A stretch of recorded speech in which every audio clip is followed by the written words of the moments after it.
Pagi ini kita akan bersama-sama menyelami, mentadaburi, mengambil pelajaran dari surat yang menjadi favorit, ya, menjadi favorit kita semua, yaitu surat Al-Ikhlas. Ya, nggak favorit gimana? Subuhnya kan kulhu, betul nggak? Maghribnya kulhu, isyanya kulhu, mau tahajud kata malaikat pasti kulhu lagi ini kan gitu kan ya.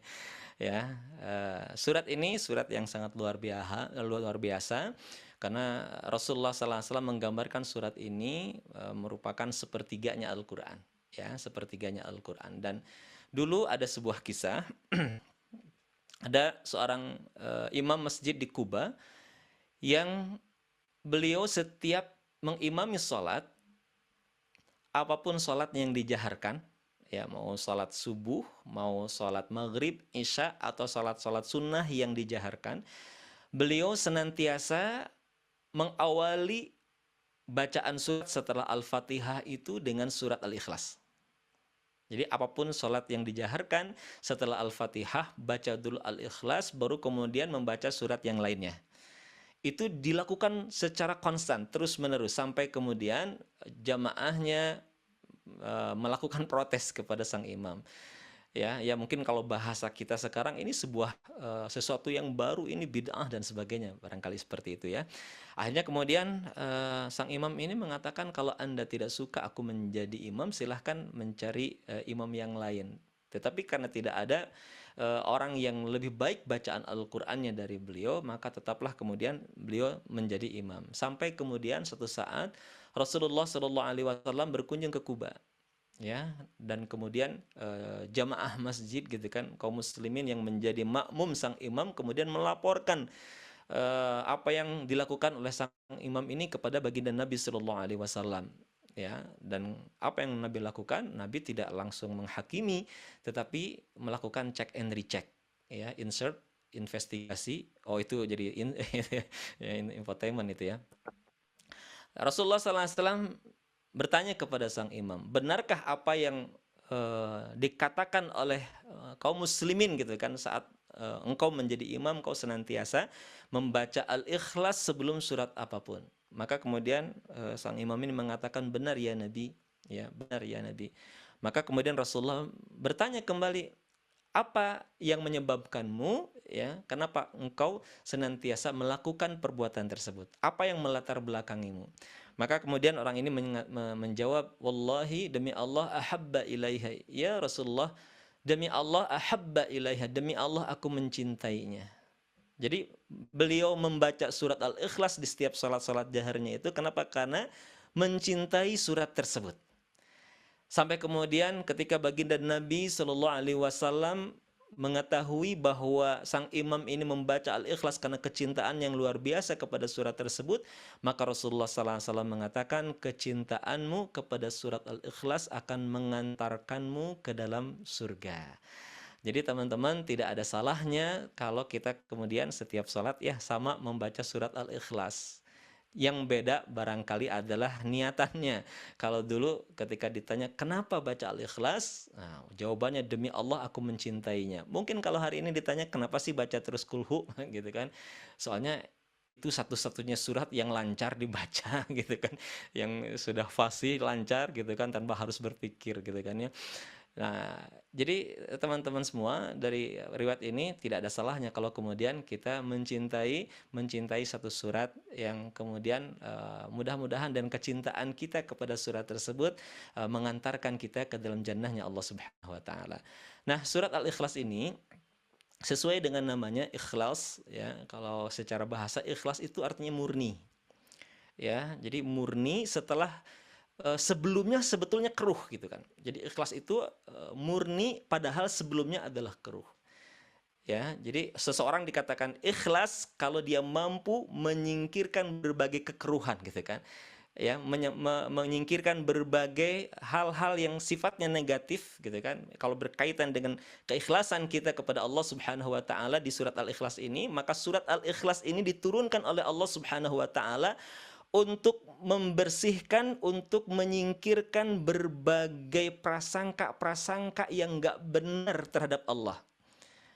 Membersihkan, memurnikan keyakinan bangsa Arab penduduk Mekah secara khusus gitu kan kepada Allah Subhanahu wa taala. Di antara misalkan prasangka-prasangka yang nggak benar mereka kepada Allah, karena mereka adalah, ingat, kaum yang mengenal Allah. Mereka meyakini Ka'bah itu adalah Baitullah, ya, bahwa mereka beribadah di rumah Allah Subhanahu wa taala. Jadi mereka yakin dengan adanya Allah. Jadi Rasulullah SAW diutus kepada penduduk Mekah. Penduduk Mekah itu bukanlah satu kaum yang tidak mengenal Allah, bukan ateis gitu. Jadi Rasulullah diutus bukan untuk meyakinkan kepada manusia kalau Allah itu ada, bukan. Karena pada kenyataannya mereka adalah kaum yang sudah meyakini kalau Allah itu ada. Bahkan Allah menegaskan dalam Al-Quran, la in sa'altahum man khalaqas samawati wal ard wa sakhkharash syamsa wal qamar la yaquluna Allah. Muhammad, jika engkau tanya kepada mereka, siapa yang menciptakan langit dan bumi, wa sakhkharash syamsa wal qamar, dan mengedarkan matahari serta bulan, la yaquluna Allah, niscaya mereka akan mengatakan yang menciptakan langit dan bumi, yang mengedarkan matahari dan bulan, yang menumbuhkan pepohonan dan menurunkan air hujan dari langit, Allah. La yaquluna Allah, niscaya, kata Allah, mereka akan mengatakan Allah. Ya, jadi mereka adalah kaum yang mengenal Allah. Tetapi ya, mereka berprasangka kepada Allah dengan prasangka-prasangka yang nggak benar. Ya, jadi Al-Ikhlas itu diturunkan untuk memurnikan keyakinan mereka, memurnikan pengetahuan mereka kepada Allah Subhanahu wa taala dengan misalkan prasangka negatif mereka kepada Allah. Mereka mengatakan, mana mungkin Tuhan itu satu. Ya, mana mungkin Tuhan itu satu sementara urusan kita ini banyak gitu. Setiap manusia aja punya urusan yang banyak. Ini yang datang ke Baitullah gitu kan, itu banyak orang dengan berbagai kepentingan, dengan berbagai hajat gitu kan, dengan berbagai urusan, dengan berbagai keinginan. Mustahil Tuhan itu satu. Maka kemudian mereka buat patung-patung gitu kan, Tuhan-Tuhan selain Allah yang mereka sembah, yang mereka mintakan pertolongannya. Kalau minta hujan ke patung A, minta rizki ke patung B, terus gitu kan. Nah, ini praduga yang salah mereka kepada Allah Subhanahu wa taala. Atau misalkan sangkaan mereka kalau Allah itu punya anak. Jadi ada 3 kaum teman-teman di dunia ini ya, dalam sejarah ada 3 kaum yang menuduh Allah itu punya anak. Satu, bangsa Yahudi yang mengatakan Uzair adalah anak Allah. Kemudian yang kedua adalah Nasara. Nasara mengatakan Isa adalah anak Allah, dan penduduk Makkah yang mengatakan para malaikat itu adalah anak-anak perempuan Allah. Ya, jadi mereka meyakini bahwa malaikat itu adalah anak-anak perempuan Allah Subhanahu wa taala. Allah menyebutkan mereka membuat pembagian yang tidak fair, membuat pembagian yang tidak adil. Kata Allah, mereka saja ketika lahir gitu dari rahim istrinya anak perempuan, mereka merasa terhina dan malu gitu. Mereka mengatakan dibunuh hari ini atau menanggung merasa malu sampai seumur hidup gitu. Ya, mereka kubur hari ini atau mereka biarkan dengan menanggung rasa malu. Jadi mereka aja merasa malu dulu gitu kan ketika lahir seorang anak perempuan. Merasa terhina ketika memiliki anak perempuan. Tapi di sisi yang lain, nggak fairnya mereka mengatakan Allah itu punya anak perempuan. Nah, ini prasangka-prasangka yang nggak benar. Prasangka-prasangka yang negatif, tuduhan-tuduhan yang nggak benar kepada Allah. Nah, sekali lagi Al-Ikhlas ini diturunkan oleh Allah Subhanahu wa taala untuk memurnikan keyakinan mereka kepada Allah. Ya, nah ini secara umum ya surat Al-Ikhlas ini. Nah, latar belakangnya dulu ada seorang Quraisy yang datang kepada Rasulullah SAW. Namanya Arbad bin Rabi'ah. Dia datang kepada baginda Nabi SAW ingin menggali informasi. Ya Muhammad, ya bayin lana jinsi ma'budikah. Ya Muhammad, bayin lana jinsi ma'budikah. Ya Muhammad, jelaskan kepada kami tentang jenis Tuhan yang engkau sembah. Amin dhahabin aw min fiddah. Apakah Tuhan yang engkau sembah itu terbuat dari emas atau terbuat dari perak? Ya, karena dalam logika mereka, ya dalam pikiran mereka bahwa Tuhan itu bisa dibuat gitu kan. Mereka buat Tuhan dari batu, mereka buat Tuhan dari kayu, ya, dari emas, dari perak. Bahkan mereka saking jahiliyahnya gitu, saking bodohnya mereka membuat Tuhan yang mereka sembah gitu kan dari roti, dari kurma. Yang kemudian mereka sembah roti tersebut, yang mereka sembah kurma itu, tapi kalau perutnya keroncongan, dimakan tuh Tuhannya, gitu ya. Tuhannya dimakan gitu kan ya. Ya, saking bodohnya mereka gitu kan. Umar pun pernah gitu kan melakukan itu, sampai para sahabat pernah mendapati Umar bin Khattab senyum-senyum sendiri gitu ya. Senyum-senyum sendiri, ditanya oleh sahabatnya, "Kenapa sih?" gitu kan, tawa-tawa sendiri gitu kan. "Kenapa sih ketawa-tawa terus?" gitu ya. Kata Umar gitu, "Aku ingat dengan masa jahiliyah dulu gitu kan. Dulu aku menyembah kurma gitu kan, aku menyembah makanan. Tapi ketika perut keroncongan diembat tuh gitu kan, dimakan gitu, Tuhannya dimakan gitu kan. Ya, ini luar biasa kebodohan mereka itu. Ya, jadi dalam pikiran mereka Tuhan itu disembah. Maka kemudian Arbad bin Rabi'ah ini bertanya, "Ya Muhammad, Tuhanmu itu terbuat dari apa?" Karena sebelum turunnya Al-Ikhlas teman-teman, sebelum turunnya surat Al-Ikhlas ini, maka Allah Subhanahu wa taala menurunkan Al-Qur'an dengan menyebutkan kata Rabbaka Rabbuka Rabbika, bukan Allah. Jadi penyebutan kata Allah dalam Al-Quran adalah saat Allah menurunkan surat Al-Ikhlas ini.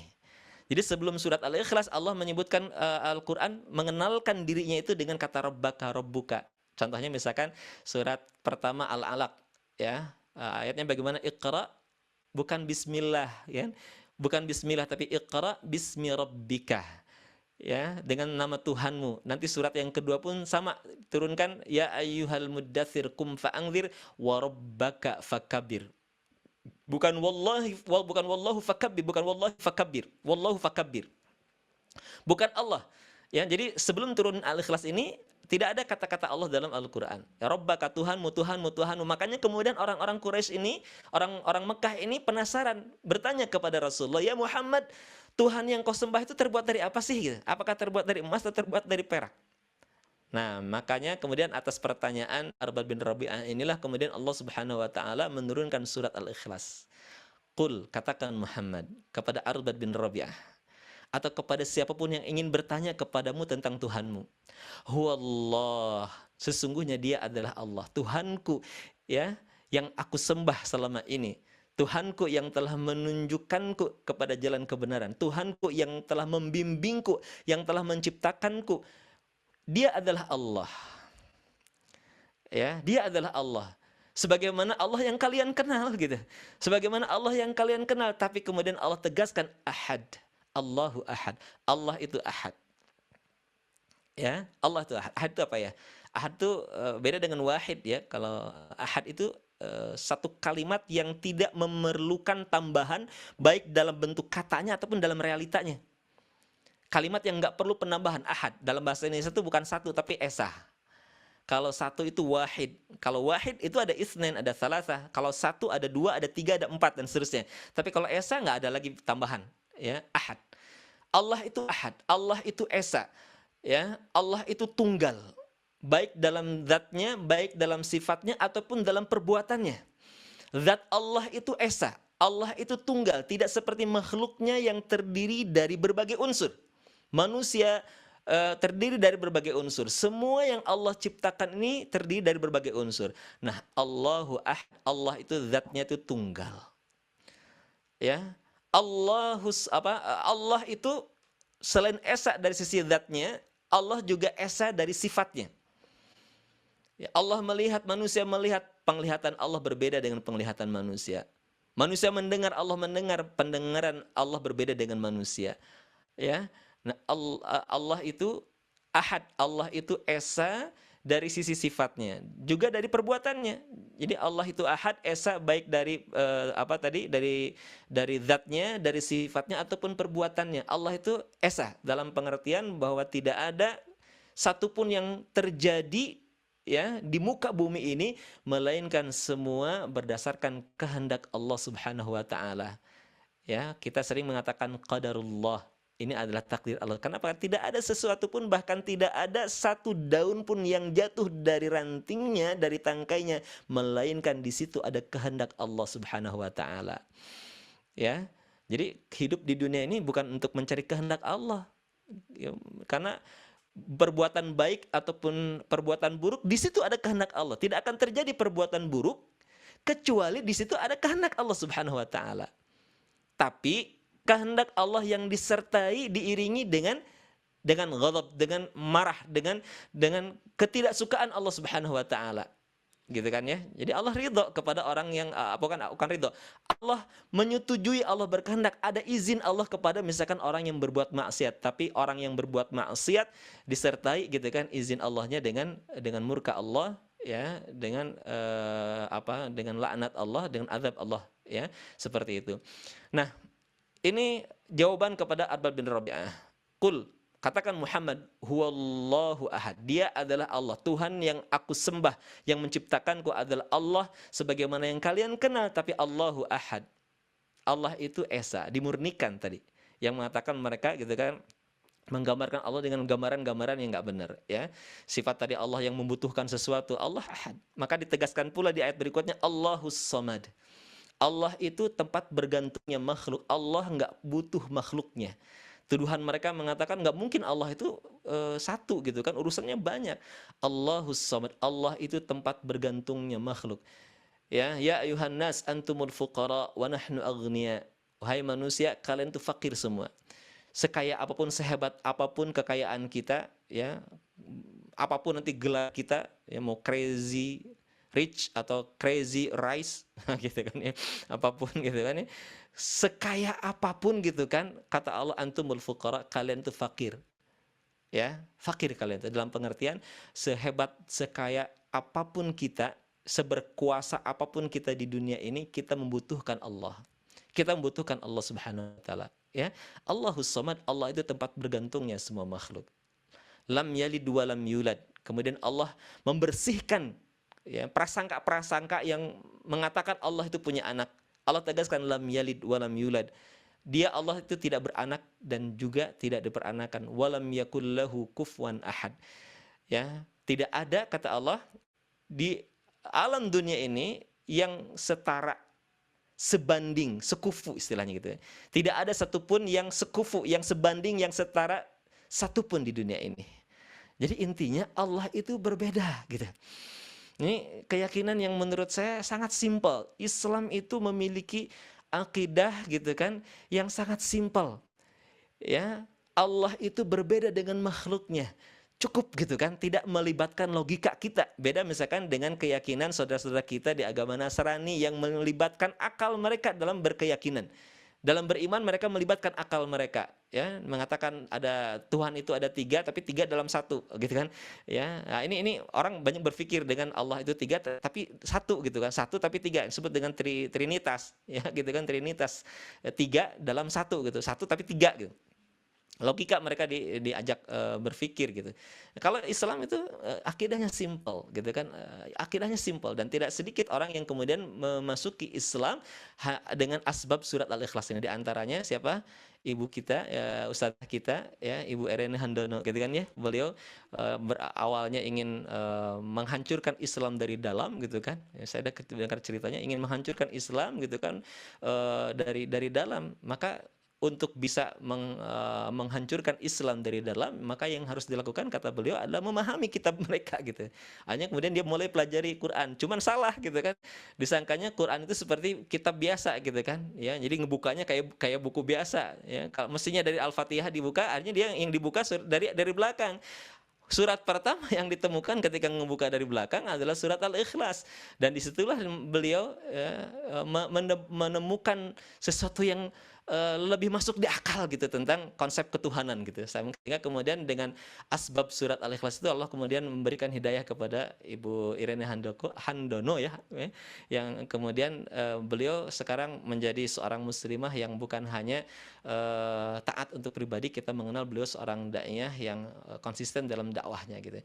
Nah, ini teman-teman yang barangkali bisa kita tadaburi dalam surat Al-Ikhlas, ya. Jadi ketika kita baca surat Al-Ikhlas, maka surat ini targetnya, tujuannya, ya, pesannya yang Allah ingin sampaikan kepada kita, bersihkan semua praduga-praduga yang gak benar kepada Allah, ya. Bersihkan, murnikan keyakinan kita kepada Allah Subhanahu wa taala, ya. Bahwa Allah itu lemah, Allah itu tidak pernah menolong kita, Allah itu tidak pernah memperdulikan kita gitu kan, Allah itu tidak mengabulkan doa kita. Bersihkan, ya, bersihkan semua itu gitu kan. Kita yakin Allah Subhanahu wa taala, ya, begitu sangat sayang kepada hambanya, ya. Bahkan Nabi mengatakan kecintaan Allah kepada hambanya melebihi kecintaan ibu manapun di dunia ini. Ya, sempat Rasulullah SAW ditanya gitu kan, atau Rasulullah SAW bertanya kepada sahabatnya, wahai sahabatku, mungkinkah ada seorang ibu yang melemparkan anaknya ke dalam api? Kata sahabat, mustahil ya Rasulullah. Kecintaan ibu manapun gitu kan di dunia ini, ya, nggak akan ada yang tega kemudian melemparkan anaknya ke dalam api. Bahkan yang terjadi adalah seorang ibu mampu menggadaikan apapun, bahkan nyawanya demi keselamatan anaknya. Kan begitu ya. Ya, saya yakin di sini banyak ibu-ibu yang merasakan gitu kan. Jangankan ibu-ibu gitu kan, bapak-bapaknya pun sama. Saya seorang bapak gitu kan, merasakan kecintaan yang luar biasa kepada anak, apalagi seorang ibu. Terus setelah itu Rasulullah SAW mengatakan, demi Allah, kecintaan Allah kepada makhluknya, kecintaan Allah kepada hambanya melebihi kecintaan ibu manapun di dunia ini. Kalaulah seorang ibu begitu sangat mencintai anaknya padahal dia tidak menciptakan anaknya. Seorang ibu hanyalah mengandung anaknya, ya. Bahkan dalam kandungan Allah lah yang telah menjaganya, Allah yang membentuknya, Allah lah gitu dengan penuh kasih sayang, makanya disebut dengan rahim gitu kan, ya. Allah lah yang memberi makan, memberinya makan, Allah menumbuhkan, Allah memberikan penglihatannya, Allah memberikan pendengarannya, Allah sempurnakan penciptaannya kita gitu kan, disempurnakan, dibedakan bahkan dengan makhluk-makhluk yang lain. Allah berikan kita akal, dijaga, dirawat kita dalam rahim gitu kan. Oleh karena itu, kalaulah seorang ibu yang hanya mengandung saja begitu sangat cintanya, bagaimana Allah gitu kan, ya, bagaimana kecintaan Allah ya kepada hambanya, sementara Allah lah yang menciptakannya, Allah yang merawatnya, Allah yang menjaganya. Tentunya Allah lebih mencintai hambanya, Allah lebih mencintai makhluknya dibandingkan dengan ibu yang telah mengandung dan melahirkannya. Nah, ini yang harus kita tanamkan sebagai sebuah bentuk keyakinan, akidah. Jadi kalau kemarin kita bicara tentang akidah, maka bab akidah ini sebetulnya telah tergambarkan dengan jelas di dalam surat Al-Ikhlas ini, bagaimana seharusnya kita memiliki akidah yang baik, akidah yang benar, atau salimul akidah, akidah yang selamat dari kemusyrikan. Digambarkan semua ini dalam surat Al-Ikhlas. Semoga Allah Subhanahu wa taala senantiasa menjaga kita dari perbuatan syirik, baik perbuatan syirik yang kita ketahui itu perbuatan syirik, ataupun kita berlindung kepada Allah dari perbuatan syirik yang tidak kita ketahui bahwa itu adalah perbuatan syirik. Allah alam bisawab.